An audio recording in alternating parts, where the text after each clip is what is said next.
I'm Daniel Morales, and this is episode 51 of the How to Japanese podcast. It's May 2024. We made it. Otsukare-sama desu. So I was in Tokyo last weekend, and I brought my laptop with me because I was hoping to use the confined train time to do some writing. Since March of this year, I've been trying to be better about tracking my writing, specifically how many words I'm outputting and how much time I'm spending writing. This comes after being kind of blown away at the end of last year by the number of hours I spent playing video games. If you have a PlayStation or a Switch, you'll know that the systems in particular, if you have an account on their online systems, at the end of the year, we'll do a kind of year in review, just like Spotify and a lot of these other services are doing these days. And you will be confronted with the specific number of hours of video games you played that year. And my number was pretty high. And in my defense, 2023 was a pretty legendary year for games, and I was still catching up on some games from 2022, which is also an incredible year. You can go back, and I think I mentioned a specific number in my podcast and in the newsletter. I'm a little bit ashamed to mention it here again, so I won't, but it was a significant number of hours, and I kind of made a promise to myself at some point, I think, in the last couple of months. I don't think it was a New Year's resolution, but in the last couple of months, I said I'll try to spend as much time writing as I am playing games, which meant that I had to start tracking my time. And it's been relatively successful so far. It's just a simple Excel sheet where I keep the number of words and minutes, and then I add it up at the end of the month and figure out how many hours that was. And it's been okay so far. It's trending upwards, which I think is probably the most important part. And so I was hoping to use the Shinkansen rides to and from Tokyo to spend some of that time writing, because that's 5 hours, 2.5 there, 2.5 back. That's a significant amount of time. But unfortunately, I don't think I even took my laptop out of my backpack on the train. So it was a little bit of a fail. So I ended up lugging my laptop around Tokyo in a backpack for basically no reason, although I was a little bit productive with a few emails that needed to get sent. So I did do that. And I was also productive with my train time. I ended up reading the latest issue of the literary magazine Shincho. This is the June issue that came out on May 7th. It's their 120th anniversary issue, and it's fittingly extremely large. I think it's over like 600 pages. I mean, these things are big during a regular month. They're 200, 300 pages, maybe more, especially if there's something, a big event or a big writer that month. But this one feels pretty special, and they've been advertising. I saw it on Twitter thanks to the writer Yu Midi retweeted the Shincho account and mentioned that she was going to have an essay in it. And so I got on Amazon and pre-ordered it, and Amazon delivered it on the day it came out, which was awesome. I think it got here at I think I got an email that I had received it at like 11 in the morning. So that's kind of incredible delivery service there. And basically the entire bundan is in the issue. And I wrote about the bundan in the newsletter this month. The bundan is the word that gets used to refer to the Japanese literary world. This is the kind of world of writers, editors, publishers that are all kind of like working together to create these magazines, to produce books, and it's very much an in-group. You know somebody and they get you in, and there's lots of different editors vying for your time, and an in-group that Murakami was very much not a part of. He kind of like stepped away from it at some point in his career, and I think part of that might have been because he never won the Akutagawa Prize, but he's kind of come back to it. Either willingly or unwillingly, and he's been participating more and more actively with things like Murakami Radio, publishing articles and stories in lots of different magazines, including the Shincho this month. He and Kawakami Mieko are basically the headliners for the magazine. They both wrote stories to read at a live event that was held on Waseda campus. I believe as some kind of memorial lecture type situation, but I'm not 100% certain. I read the Murakami story last week before I went to Tokyo, and unfortunately it was not very good. The very first sentence starts on this kind of bizarre, misogynist tone. A woman's out on a blind date, and the man says to her, I've been on dates with a lot of women, but honestly, you're the first ugly one. In that sentence in Japanese, I'll give it to you. It is, これまでいろんな女性とデートのようなことをしたが、とその男は言った。正直言って君みたい醜い相手は初めてだ。So it starts on that note, and already I'm thinking, what is going on here? This is just a very weird way to start. But he kind of rights the ship, I'd say, and he makes the story worth reading in the last few pages. But I don't think it's one of his better short stories by any means. It really does seem like a bizarre attempt to prove to Kawakami Mieko that he can write a woman character standing up to an antagonist. The title of the reading with Kawakami was Haru no Mimizuku Roudoku Kai, which they translated as The Owl Reads in Spring. But literally, a literal translation is The Owl Reads in Spring Literary Reading event. So, but The Owl Reads in Spring is a very nice translation. It's also a direct reference to the 2017 Taidan interview. So Taidan is the Japanese word for an interview between two writers or people involved, two artistic experts, I would say. But most often, it's between two different writers kind of interviewing themselves. And in 2017, Kawakami and Murakami did one that was titled Mimizuku wa Tasogare ni Tobitatsu, which translates to The Owl Takes Flight at Twilight. And there's a subtitle in English on the cover of this book-length interview, which is called Haruki Murakami, A Long, Long Interview by Mieko Kawakami, which makes sense. It's an extremely long interview. I think it took place over several different occasions, maybe at different events, and then they kind of published them all together. A portion of this interview was excerpted and translated in 2020 on Literary Hub, and it made a somewhat significant splash. It had a bit of a clickbaity headline, which I can't remember off the top of my head, but it's I think it's something like a feminist critique of Murakami by Murakami himself or something like that. And there's the section that they translated was one where Kawakami challenges Murakami's depiction of women characters in his works. She says there's a persistent tendency for women to be sacrificed for the sake of male leads. Murakami protests, of course, over the course of the interview, and they kind of go back and forth about the issue, talking about lots of different works. Even Kawakami admits that there are places where he is successfully depicting women, such as the short story Sleep. At one point, Kawakami accuses Murakami of writing men characters who fight their battles unconsciously while women do the fighting in the real world. So this story, Kaho, that's the title of the short story that Murakami wrote. Kaho is the name of the protagonist. It feels like an attempt to show a female character standing up to a male antagonist. And I don't know if if the ending really redeems how bizarre that first line is in the setup. There is a review on Amazon, which is pretty interesting. I haven't looked into it too much, but it suggested that there are some similarities with some of the stories that he wrote for the collection First Person Singular. I read a few of those stories, and nothing really struck me offhand, but it wouldn't surprise me if Murakami's kind of recycling stuff here and there for this story that he had to put together for a reading. So I can't recommend buying this issue of Shincho, or can I?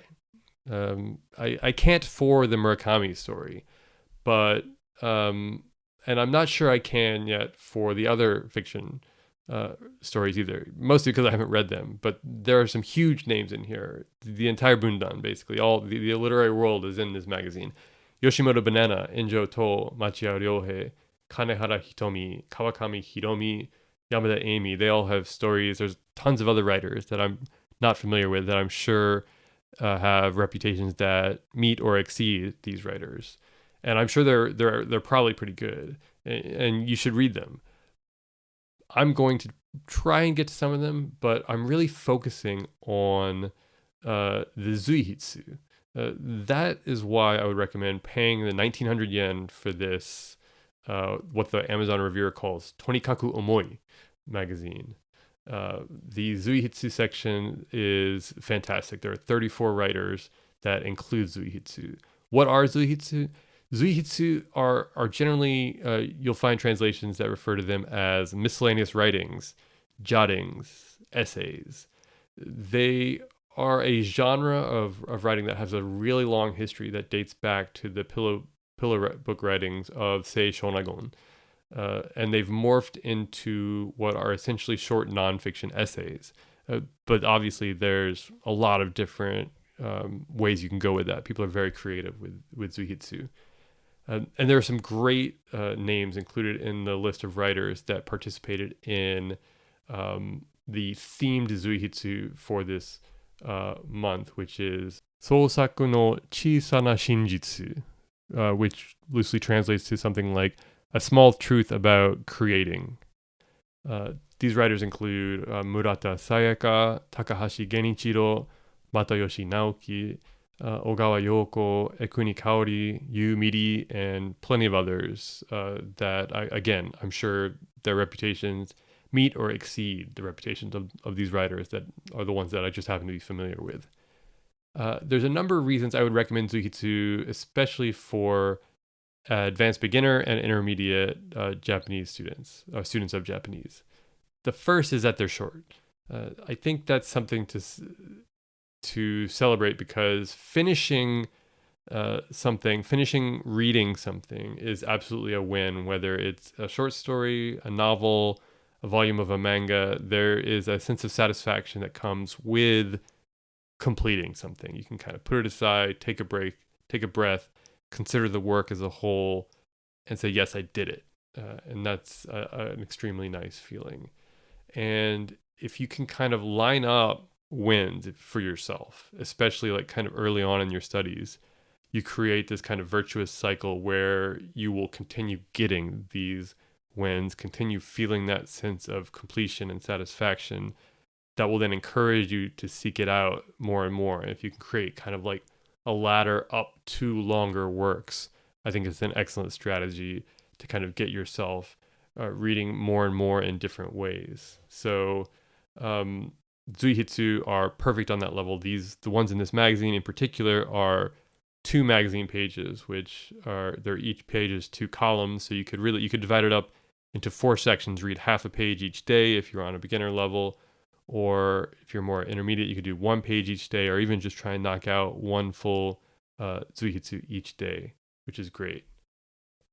The other reason Zuihitsu are excellent for advanced beginner and intermediate students is that the combination of the fact that they're nonfiction and the fact that they're very short encourages writers to write very episodic content. Not episodic in the sense that there are multiple episodes, kind of one after another, like TV content, but they describe episodes. The narrator is forced to zoom in on a specific moment and narrate that moment very physically and tangibly, which I think makes them easy to understand. I think Japanese fiction writers, in particular, have this tendency to kind of spin their wheels for the first couple pages, kind of waxing poetically with language that can be difficult to kind of like find a point at which you can ground yourself. Once you get past that kind of introductory section, often the story will settle down, in my experience. But Zuihitsu writers don't have that luxury. They kind of have to just get right into it. And there are 2 good examples from this magazine that I can point to. Takahashi Genichiro, he writes about how growing up he used to write and perform little plays for his brother because they were left at home at night while their mother worked. And so he's like narrating them being in the house, performing these plays and things like that. And very easy to hold on to and imagine what's going on there. The other one that I read and I was struck by was Ogawa Yoko's story. She writes about how whenever she goes somewhere, she's worried about being there on time. And so she ends up leaving very early. And in particular, when she's going to the theater, she doesn't want to miss the start of a play. So she leaves particularly early. She gets to the theater one day to see a play. And because she's gotten there so early, she can't go in yet. She ends up walking around the neighborhood and in an alley stumbles upon a man who's fallen down and needs help. And so she's narrating this encounter, which is very tangible, physical, easy to kind of hold on to. So I'd recommend those are excellent places to start. And then from there, you can kind of wander in whichever way you want, whichever writers interest you. The Akuni Kaori piece is a little bit more abstract. It's very interesting. She writes about how she's basically the same as she was at age 9. She kind of like came into her whole as a person at age 9, and she starts thinking about what does that mean for other people? What age did they kind of like come into their being as people? What does that say about them? It's a pretty interesting story, and the Yu Midi story too is longer. It's about 4 pages, but it's also very interesting, especially having read some of her works in translation and not yet read her in Japanese. Very interesting. She writes about her father and the challenges with that relationship, and has a good combination of both the tangible and the more abstract. So those I think would be excellent places to start. But I think it would be a really good challenge to read through all 34 of these. I'm very curious about Murata Sayaka's work. It's the longest of the bunch by far. It's 14 pages. All the others are, for the most part, 2 pages, which make them really easy to read.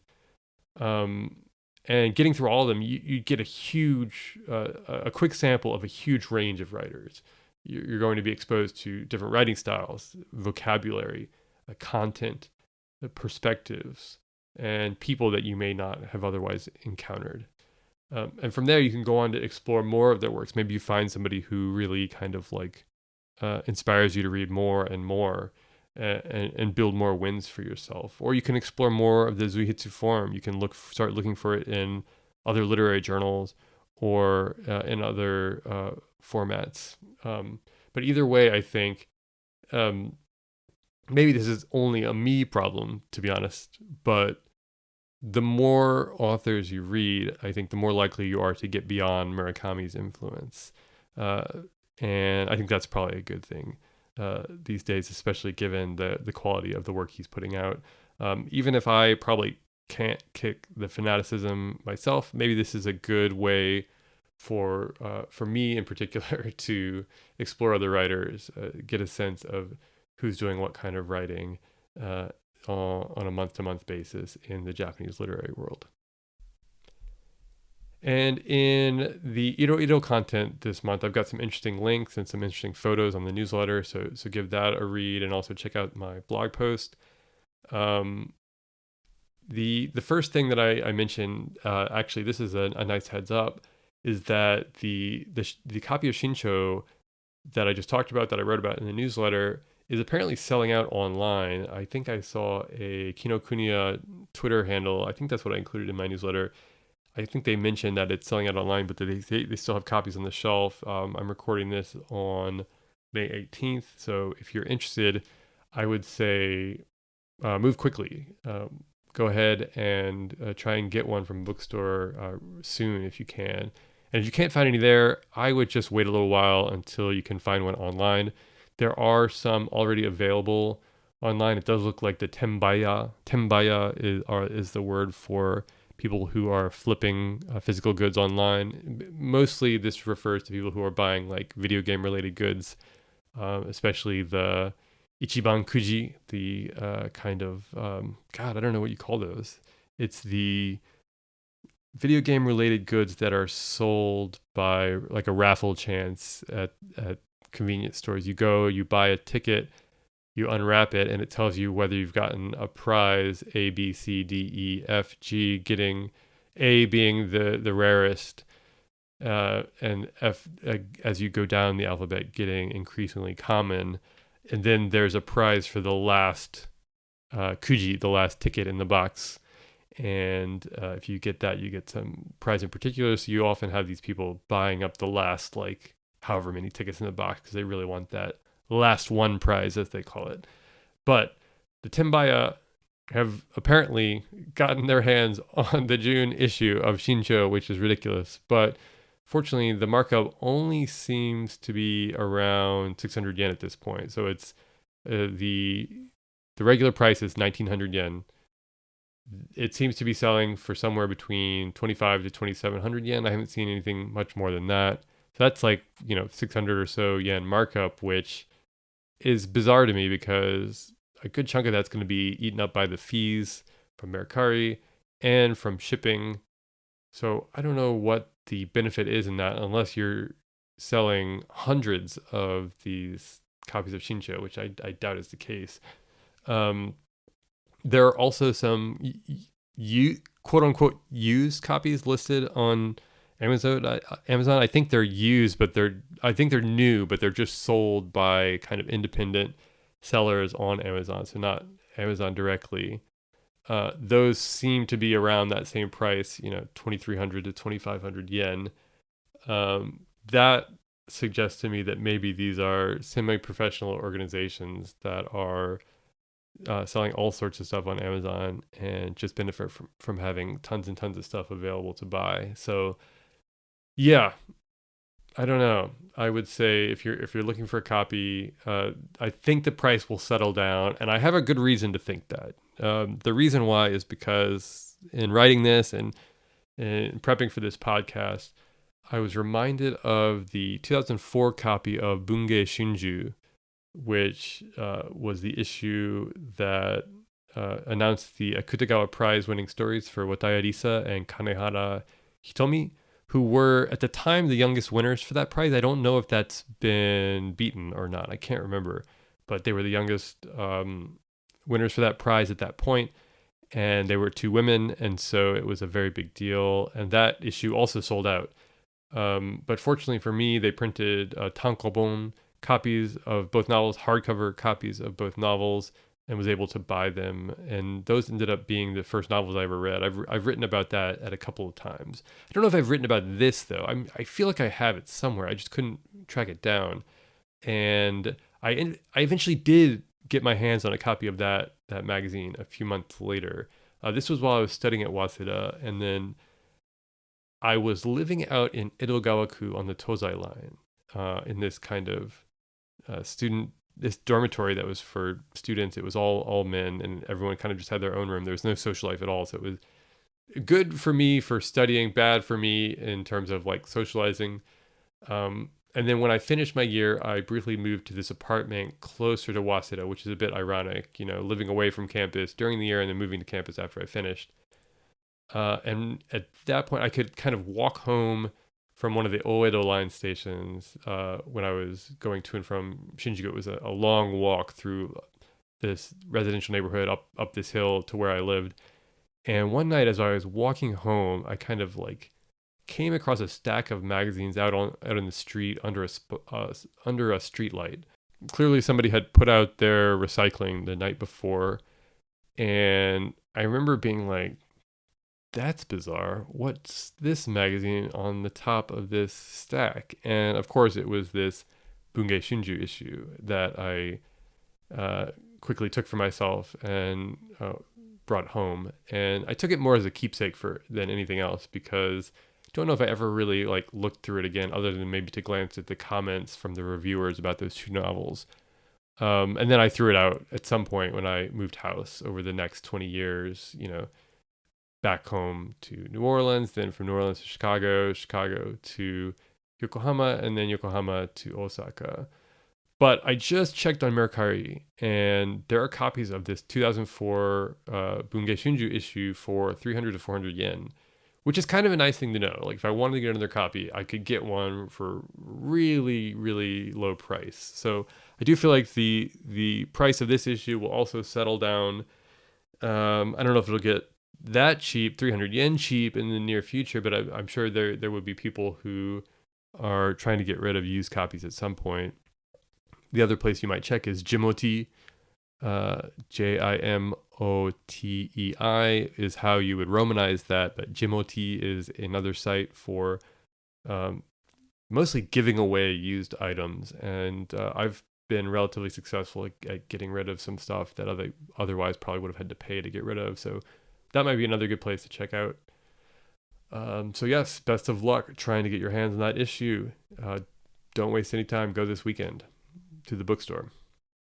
The other topic that I'll mention here is the YouGov report on global podcast listenership. This drew a lot of attention online because of how little the Japanese listen to podcasts. I don't know, I tried to like dig into the data, but it wasn't like regularly available. If somebody wants to like look closer, and please tell me like what's going on here.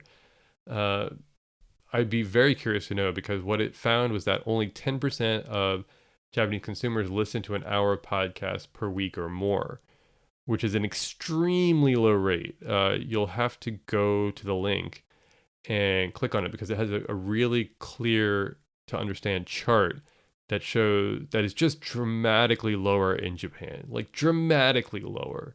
Almost every other country was 3 or 4 times higher than the rate of listenership in Japan, which makes me wonder, like, what's going on here? Was there something miscategorized? Was radio not categorized as podcast not categorized as radio, something like that? Was there something in the translation of the survey that was off? Or is it just the case that Japanese consumers haven't shifted to podcasts, which everyone I saw commenting online was throwing out lots of different theories. I mean, one funny one came from the Twitter account Jason True, JASNTRU, which was, my theory is that if people want to hear a bunch of hacks loudly talking nonsense about stuff happening elsewhere, they just watch Japanese television, which was funny and maybe potentially true, but and then the tweet that he was quoting said that maybe it could be that there is more of a cultural norm of watching TV while driving, which could be case, and reminds me of sitting on a bus from Fukushima to Tokyo and being relatively high up and looking out my window on the expressway as we were arriving into Tokyo and seeing this truck driver with a massive rig and a little like small HD TV on his, dashboard. And this was back in like 2007, 8. And so that could also be the case, but it feels extreme. I wonder what it is. I also wonder, could it be that, does radio hollow out the market for podcasts? Is radio listenership so hot, sticky and high compared to other countries that there just wasn't a shift or something like that? I do feel like it's a pretty complex issue and would want to hear more about it. But if anybody can actually see the data and the questions they asked, definitely let me know. I wasn't able to find it on the website, but yep. And that's all I have for you this month. I hope that you are enjoying the moderate weather in Japan. I feel like we only have about 2 or 3 weekends left that are going to be pleasant, and after that, it's just misery until October. So get out while you can, and hope you all have a good month. I'll see you next time.